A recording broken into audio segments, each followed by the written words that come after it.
Alô Brasil, Adrian Fish chegou com mais um vídeo para vocês aqui no canal, apertando o ritmo, pensando no começo da Copa do Mundo que começa nesta quinta-feira. Vídeo esse agora para analisar o grupo G da Copa do Mundo, o grupo que temos Bélgica, Egito, Irã e Nova Zelândia, um grupo até um pouco equilibrado, né? Já que a geração belga não é mais a mesma do que era há alguns anos atrás. Vejo uma queda de patamar da seleção belga e, claro, contamos com a participação do meu amigo Herbert Ramos para dissecar esse grupo G da Copa do Mundo. E já passando a palavra para Herbert, é um prazer novamente tê-lo aqui no canal, mas para falarmos sobre a seleção da Bélgica. Helder, prazer aqui estar mais uma vez com você, fazendo análise dos grupos.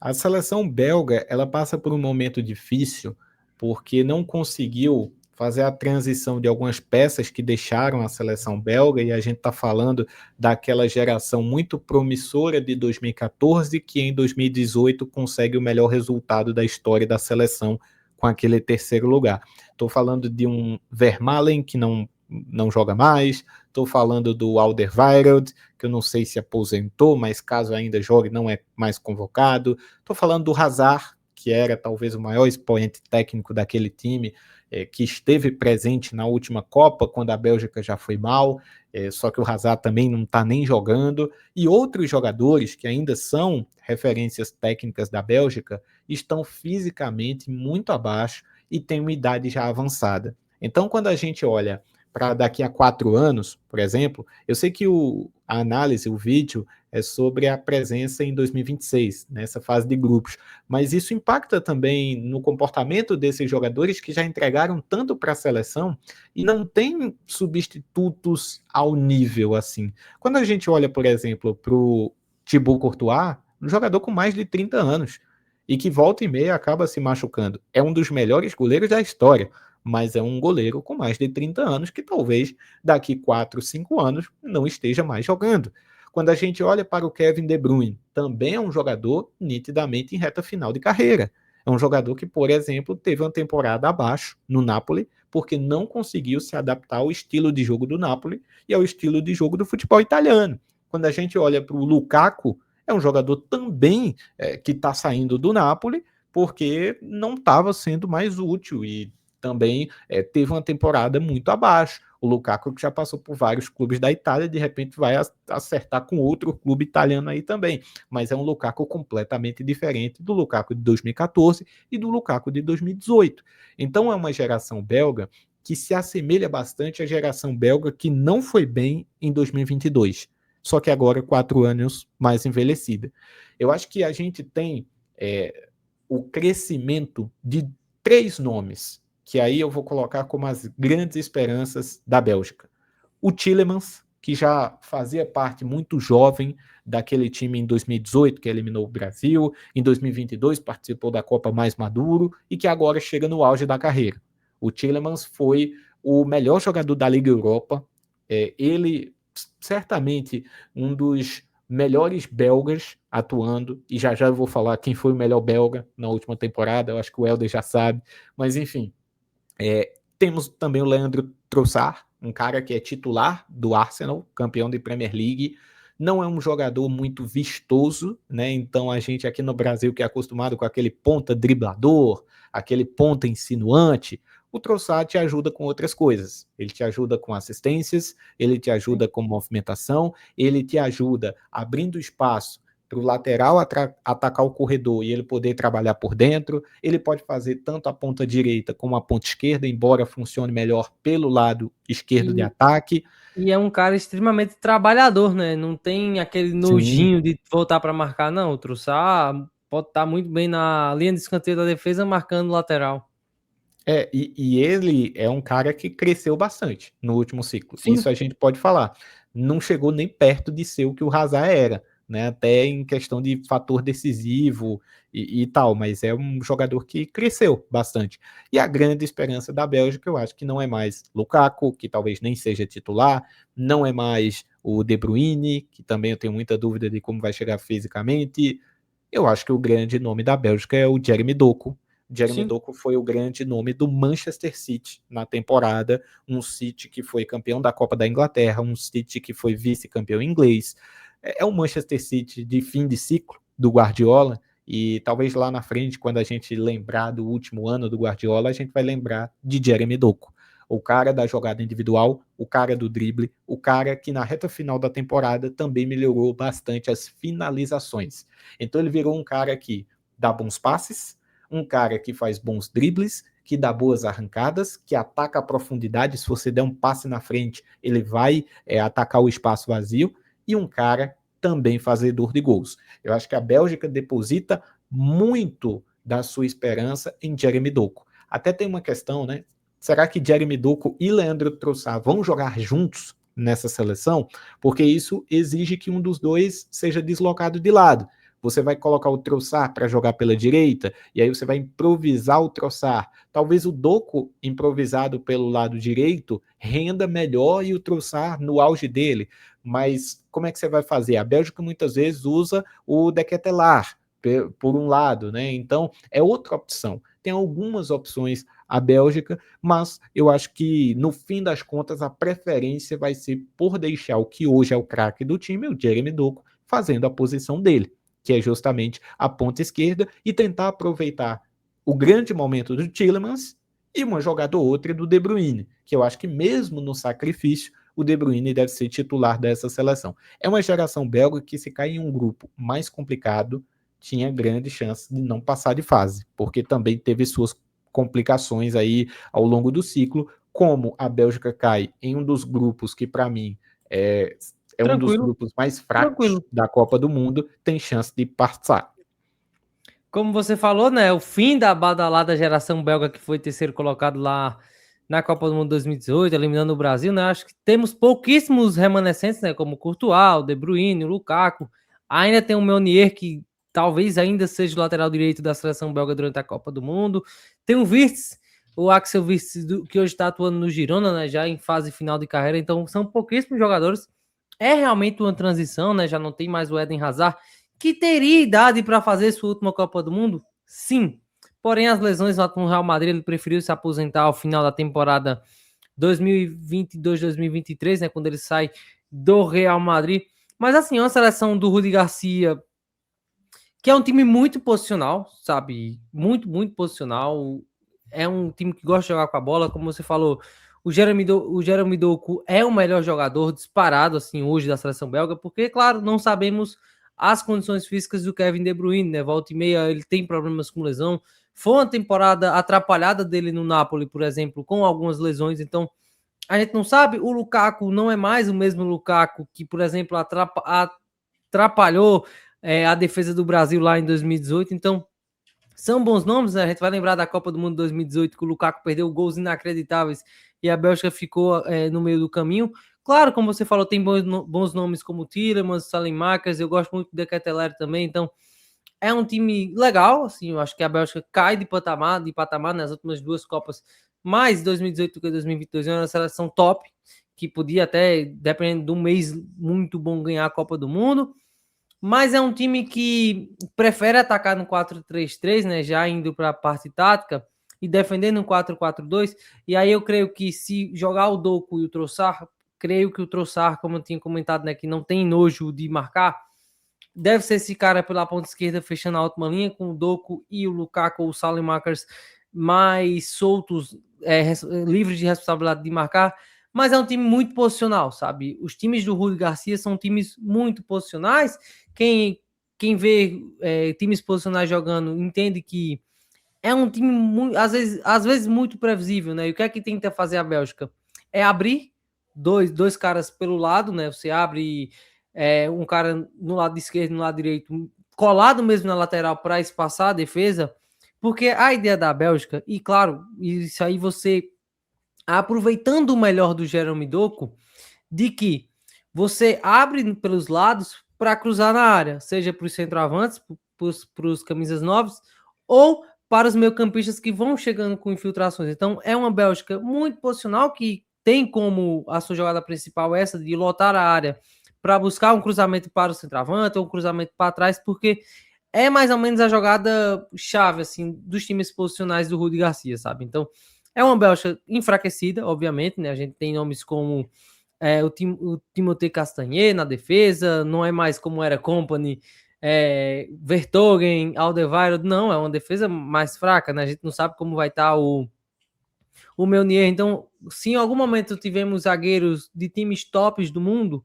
hoje não. Hoje a defesa da Bélgica é bem mais fraca. No meio campo, eu acho um meio campo legal. Até se você comparar com o Brasil, acho que é uma comparação legal de se fazer o meio campo da Bélgica com o meio campo da seleção brasileira. Tem nomes de muita qualidade ainda, tem o Onaná do Aston Villa, né? O Aston Villa a gente sabe que é uma grande equipe, o Tielemans, ainda o De Bruyne, queira ou não, acho que no Brasil, não sei se você concorda comigo, um cara como o De Bruyne cairia como uma luva. Então, é uma seleção belga que vem para a sua última Copa do Mundo com esses nomes, né? O Thibaut Courtois talvez venha para a próxima Copa do Mundo, chegou a ficar afastado da seleção por conta de problemas com o treinador anterior a Rudi Garcia, que aí vai ter um confronto com o Egito, que a gente viu com a seleção brasileira, como é um time chato, né? O Egito é um time chato, é um time que defende uma linha de 5, deu para perceber na partida contra o Brasil, mas também naquela seleção que não cede espaço de jeito nenhum, não. O Egito tem suas fragilidades na forma de defender, claro que é um time que gosta de sair em contra-ataque, né, para aproveitar a qualidade principal de Marmouche e de Mohamed Salah, que já está em fase final de carreira. O Salah não vem de uma boa temporada, acho até que o principal líder técnico do Egito hoje é o Marmouche e não mais o Salah, né? Ele tenta fazer uma Copa do Mundo melhor do que foi lá em 2018, já entrando, claro, né, com mais foco no Egito, que contra a Bélgica, acredito que vai ser essa tônica do jogo, sabe? A Bélgica com a bola, o Egito se defendendo, tentando sair em contra-ataques para atacar as costas da defesa. A Bélgica vem sofrendo com isso há alguns anos, né? De as transições defensivas, principalmente por ter muita qualidade com a bola no pé, mas defensivamente não é tão boa. Então é um Egito que pode dar um trabalhozinho à seleção belga. Beleza que a Bélgica é a favorita? Sim. Mas o Egito pode sim dar um trabalho bastante, dá bastante trabalho à seleção da Bélgica, que obviamente tem alguns jogadores de muita qualidade, mas aí tenta passar pela primeira vez da fase de grupos da Copa do Mundo. Quando a gente olha para o Egito, nós temos, claro, alguns expoentes técnicos que chamam muita atenção, né? O Mohamed Salah fazendo a última Copa do Mundo dele. Tem esse contexto Sim. também, possivelmente o maior ou um dos maiores jogadores africanos de todos os tempos, por tudo que conquistou e por tudo que representou também para a Inglaterra, para o futebol inglês, né? E consequentemente no país ele é um ídolo. E o Salah disputando a última Copa dele, é um jogador que pode tirar um coelho da cartola a qualquer momento, embora o Salah não tenha feito uma boa temporada e também tenha saído do Liverpool, ainda não definiu oficialmente o novo rumo dele, pelo menos no momento que a gente está gravando esse vídeo. Então eu tenho dúvidas de como que o Salah vai chegar, também o foco dele em relação a essa Copa do Mundo. A gente já viu versões melhores do Salah, inclusive aquela de 2018, ele chega lesionado, é verdade, por conta daquela lesão na final da Champions, mas aquela temporada pré-Copa do Mundo do Salah era muito melhor do que esse Salah de 2026, mas, repito, é um jogador fantástico que E pode é ajudar o até um Egito de drama, várias né? formas. A participação do Egito naquela Copa, já te interrompendo, vira um drama. A lesão do Salah vira um drama para o próprio Egito, sabe? Ficou uma comoção mundial sobre a lesão do Salah lá em 2018. Exatamente, porque era basicamente a única esperança de alto nível do Egito. Quando a gente olha hoje, nós temos um outro jogador também em alto nível. Esse outro jogador recebeu menos oportunidades nessa temporada, mas ainda assim é um jogador de alto nível e, diferentemente do Salah, esse está 100% fisicamente. E Sim. corre bastante e se joga em cada bola, porque é um jogador mais jovem e que ainda tem muito que provar para chegar numa carreira próxima a do Salah, que é o Omar Marmouche, um jogador que pode atuar como um ponta pela esquerda, pode atuar também por dentro como um 9, embora não seja aquele 9 de referência, seja mais um jogador de movimentação, seja um jogador que ataca o espaço vazio. Fazendo uma comparação aqui, a Espanha tem um jogador que pode eventualmente ser titular da Espanha, que é o Ferran Torres. No Barcelona, quando o Ferran Torres joga por dentro, ele não é esse 9 mais paradão, ele Não. não é esse 9 de referência, ele ataca o espaço vazio, ele troca de posição, ele busca um Ele espaço, não ele fica recua para lutando com o recuperar a zagueiro, né? bola. Exatamente. E o Omar Marmoush ele tem essa característica também. E vai ser muito importante para que o Egito tente alguma coisa, a participação do Marmoush e a ajuda dele, até para tirar um pouco da marcação do Salah. Se o Omar Marmoush ganha um duelo individual, por exemplo, ele já abre muito o campo, porque a tendência é de 2 jogadores em cima do Salah. Então a defesa vai ficar bem exposta se ele conseguir ganhar os duelos dele. Mas para além de Marmoush e Mohamed Salah, nós temos uma geração egípcia de qualidade. Você tem o Sim. Ashur, que é um meia atacante muito bom de bola. Você tem Zico e Zizou, 2 jogadores aí egípcios muito bons também. O Zico, inclusive, marcou gol Gol contra contra o o Brasil. Brasil, né, naquela vacilada do Marquinhos. Você tem o Trezeguet. São alguns jogadores, a maioria deles faz parte do Al Ahly, né, que é o maior clube do Egito, uma potência, inclusive a nível africano, né, o Al Sim. Ahly, maior campeão aí da Sempre Champions tá em africana. mundiais, né? A gente já Sim, viu duelos contra o jogos duros. Palmeiras. E Oi? jogos duros. Sim, é Jogos muito difícil duros nos vencer. mundiais, e acredito que talvez a maior dúvida de uma seleção que já tem mais ou menos um 11 definido é no gol, né? O El Sim. Shenawy ele está passando por algum questionamento tanto no clube, né, que é o Al Ahly, tanto na seleção, pode perder essa posição o El Shenawy, e eu acho que é a grande dúvida de um Egito que me pareceu E levou até 4 goleiros, né? O trazendo Egito levou 4 goleiros. levou 4 goleiros, até para ter uma noção melhor no treinamento, né, e fazer Sim, mais alterações, até tendo uma noção melhor pelo que a gente acompanhou no duelo contra o Brasil. O Egito tem suas limitações técnicas, tomou um gol quando tentou sair jogando, porque sim, não sabe sair jogando alguns jogadores, né. É um Egito que também, quando precisou criar ali no segundo tempo, que estava atrás do placar e o Brasil entregou a bola para o Egito, até de forma errada, na minha visão, mas isso é assunto para o vídeo de Brasil e Egito. O Egito também teve algumas dificuldades, né, na parte de criação. Você tem um entrosamento que é notável dos jogadores do Al Ahly, mas às vezes a parte técnica pesa mesmo. Então, eu tenho muita dúvida de como vai ser o Egito e acho que é um grupo interessante para o Egito, porque a gente está falando de o Irã, que eu acho que é um nível parecido, mas o Egito ainda um pouquinho acima do Irã, mas é um duelo muito interessante. Uma Nova Zelândia de um nível abaixo do Egito e uma Bélgica, como a gente falou no começo do vídeo, com muitos problemas. Então eu acho que o Egito volta com a sua maior estrela em um nível bem abaixo do que 2018, só que com muito mais chance de se classificar.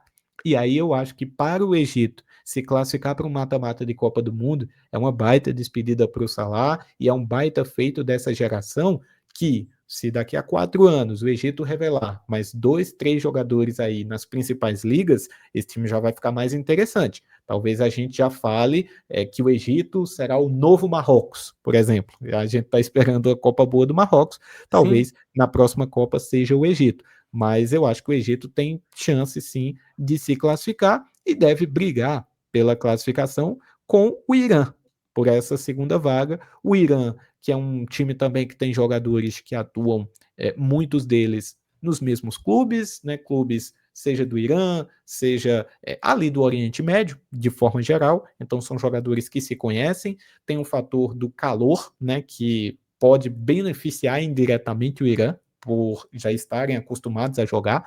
E é um time que se notabilizou ao longo dos anos por boas defesas. Acabou tendo muito azar no sorteio dos grupos, né? Teve um dos grupos que tinha Espanha e Portugal e Marrocos. Sim. Espanha, Portugal, Marrocos e Irã. Aí ficava mais E complicado para o o Irã. Irã vence Portugal naquela Copa do Mundo. O Exato. O Irã jogo vence por 1 é a o jogo 0, que o Cristiano perde pênalti, né?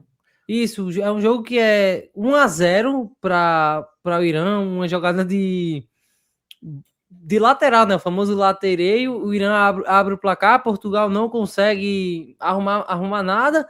Portugal acaba passando em segundo naquele grupo e acaba caindo para o Uruguai posteriormente. A Espanha passou em primeiro, mas aí caiu para a Rússia. Mas assim, mudou totalmente o rumo do grupo, sabe? Era um Portugal que liderava o grupo até aquele momento. Exatamente. E quando a gente fala do Irã, é inegável a gente pensar na questão geopolítica que vai Sim. envolver todo o tratamento do Irã na competição, né. Os relatos dia após dia, alguns verdadeiros, outros na mera especulação, acho que a gente vai ter uma noção só quando se aproximarem os jogos, né, relatos de que nenhum iraniano poderia virar à noite nos Estados Unidos, não poderia nem dormir. Se isso avançar, que eu acho pouquíssimo provável, mas seria um absurdo e com certeza ia prejudicar o Irã Já quando o Irã entrando eventualmente jogasse por lá. Então, nesse assim, são assunto, são várias coisas. só para te interromper sobre essa questão do visto, né, os atletas iranianos, isso aí, se eu não me engano, foi o chefe de delegação, né, os atletas iranianos, eles não podem pernoitar nos Estados Unidos. Eles não podem, eles vão viajar, eles estão em Tijuana, eles vão viajar até o local dos jogos, que é teoricamente próximo, e aí eles vão ter que viajar no dia dos jogos e após o jogo ter que voltar para Tijuana.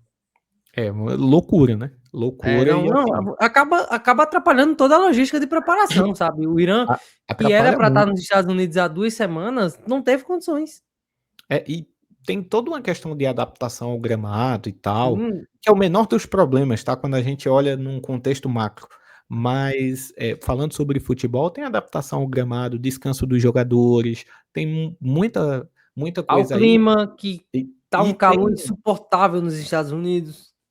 tem uma questão que eu tô muito curiosa para ver também, como que o Irã vai se comportar emocionalmente. Sim, Por quê? A gente pode ter em determinada situação o Irã se tornando o time queridinho. Quando o Irã jogar no México, a depender da situação do jogo, cara, no México, o povo mexicano abraçar o Irã, eu não acho nenhum absurdo, tá?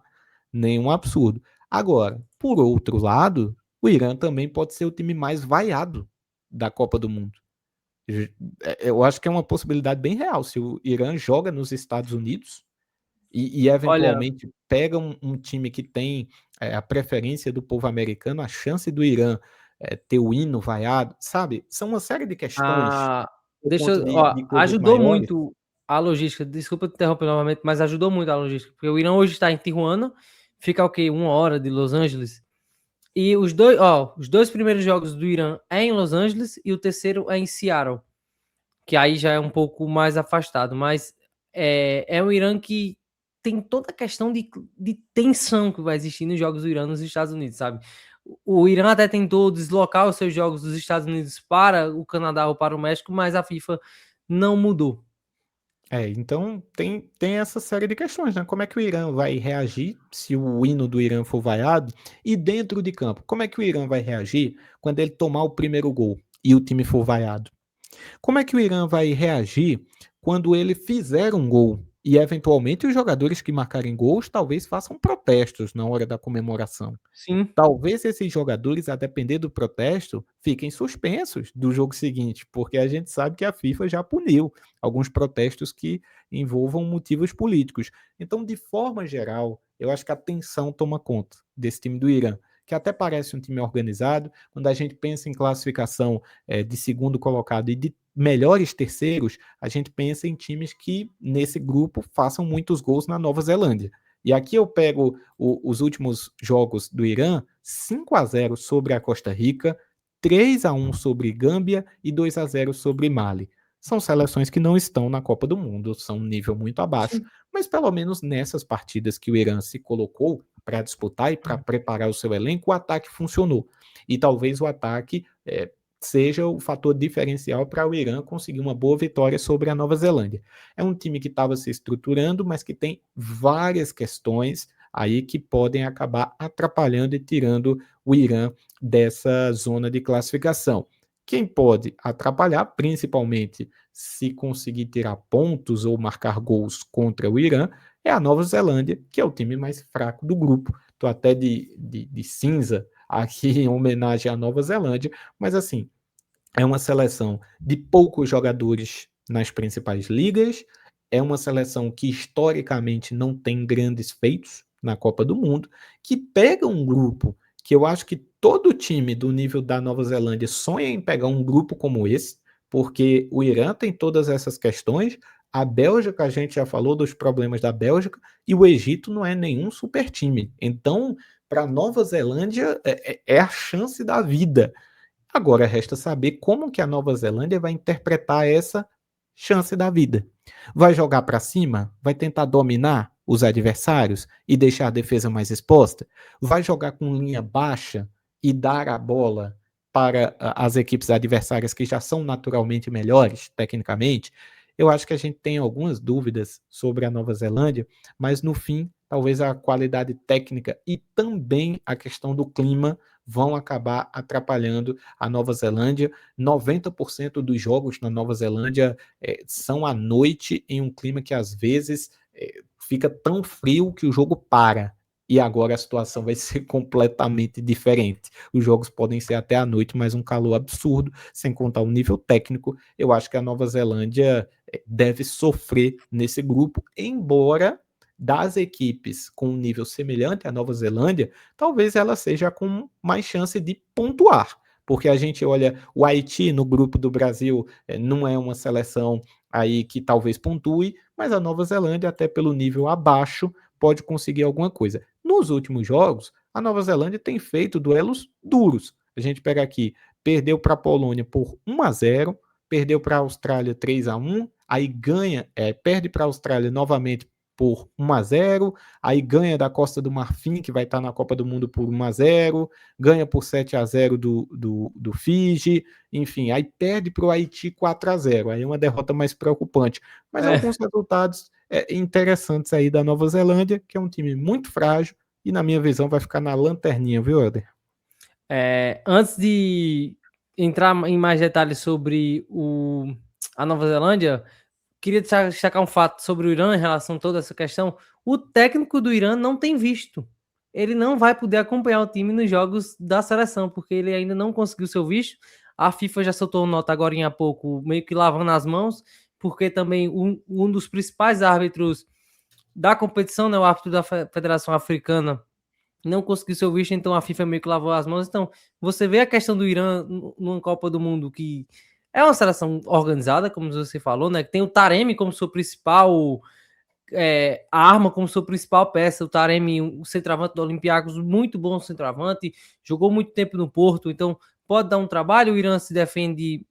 É um time muito vertical, né? O Irã é um time muito vertical, se defende em duas linhas de quatro, mas quando tem a bola, bola aérea para o Taremi decidir, um time de 1-2 toques, bola para o Taremi. Mas aí já entrando no jogo da Nova Zelândia, é até parecido com o do Irã, que é um time do famoso kick and rush, né? O Irã, a Nova Zelândia é famosa por outros esportes, né? Como o rugby, por exemplo. Alguns jogadores já jogaram rugby, por exemplo. Tem o Chris Wood, né, atacante do Nottingham Forest, como sua principal peça também. Olha aí como é parecido o jogo entre Irã e Nova Zelândia, sabe? Um centroavante forte, jogo vertical, o famoso kick and rush, né, que é o chuta e corre, né, que era jogado na Inglaterra no começo do século XX, quando o futebol se caracterizou na Inglaterra, como ele foi crescendo ao redor dos países, né, que era a forma como a gente falou no vídeo do Grupo do Brasil, a forma escocesa de se jogar e a forma inglesa de se jogar futebol. Então, é uma Nova Zelândia que tem a bola aérea muito forte, é um time muito físico, que defende aí no 4-4-2, mas, claro, costuma defender dando espaço ao adversário, meio que você defende com os olhos, sabe? Olha, faça seu jogo, tô aqui de boa, mas aí deve ser o patinho feio do grupo, eu acredito. Eu acho que é o time menos competitivo desse grupo. Eu acredito totalmente que o time do Darren Bazelli, que é o técnico da Nova Zelândia, não vai dar trabalho nem mesmo ao Irã, por exemplo. Claro que pesa a parte psicológica, né? Ver como vai acontecer o jogo do Irã com a Nova Zelândia. É o jogo de estreia no dia 15 de junho em Los Angeles, então a ver como vai se comportar, mas eu acho esse jogo aí da Nova Zelândia não deve dar tanto trabalho assim na Copa do Mundo, nem acho que seja agradável, né? E a gente viu na Copa do Mundo de clubes como os times da Nova Zelândia eram meio que quase amadores, né? A gente vai lembrar que teve goleada de 8-0, 9-0, então são times que eu acho que é para a cota da Oceania, mas para nível competitivo mesmo não existe. É difícil a gente imaginar a Nova Zelândia indo longe. Até o jogo contra o Irã, ele pode ele é mais para o Irã. O Irã tem jogadores de um nível maior, né? Jogadores acostumados ao futebol árabe. Tem o Taremi, que você falou. A expectativa da Nova Zelândia é toda em cima do Chris Wood, que teve seus momentos, mas também não É é um um bom dos centroavante. principais jogadores. É um centroavante razoável, Eu acho que aqui no mas Brasil ele marcava uns golzinhos. pois é. Mas é assim, coletivamente falando, eu acho que Irã e Nova Zelândia estão bem abaixo do Egito, que para mim tem o melhor coletivo desse grupo, e a Bélgica, que tem um time com algumas incertezas, principalmente do ponto de vista físico, mas tem um elenco muito superior a todos os outros. Então, pensando em classificação, já nessa reta final de vídeo, eu penso que a Bélgica, pela parte técnica que tem, termina em primeiro, mas o Egito vai dar muito trabalho e eu acho que o Egito se classifica em segundo. O Irã deve vencer a Nova Zelândia, fica em terceiro. A Nova Zelândia eu acho que perde para todo mundo, fica em quarto colocado. Essa é a minha previsão para esse grupo, Helder. E é o jogo de estreia, né? Bélgica e Egito é o jogo de estreia. E aí, a ver, o nível de tensão desse jogo que a gente sabe como estreia é um pouco mais complicado, porque tá todo mundo um pouco mais nervoso. E aí, quem sabe o Egito não possa aprontar para cima da Bélgica. Eu tendo a achar que a questão climática pode ajudar muito o Egito. Deixa eu até ver aqui onde vai ser o local da partida, porque esse jogo acontece em qual estádio? Bélgica e Egito. Calma aí. Tô querendo saber onde vai Seattle. acontecer.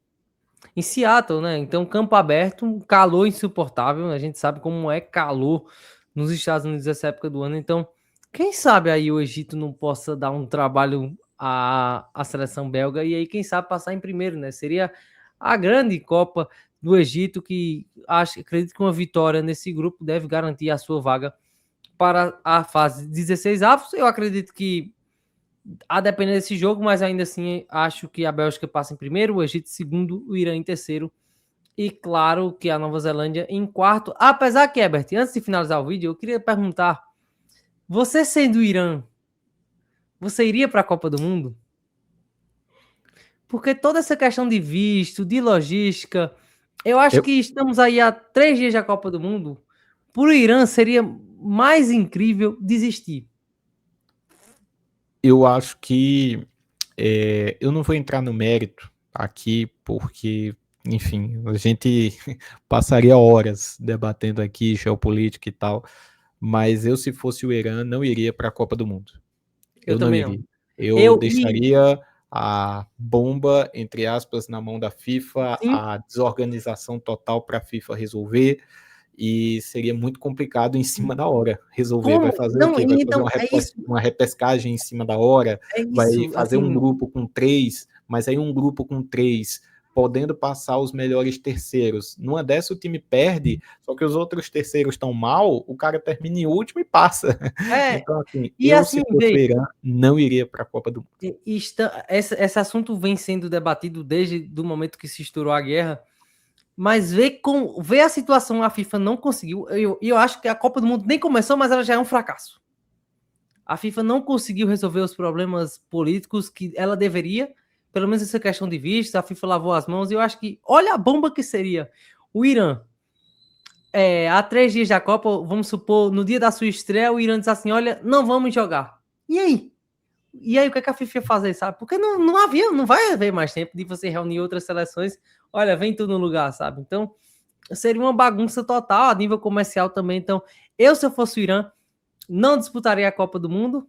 E aí, claro, né? Eu acho que eu e o Herbert chegamos a um consenso aqui que seria o melhor para a seleção do Irã não participar da Copa do Mundo.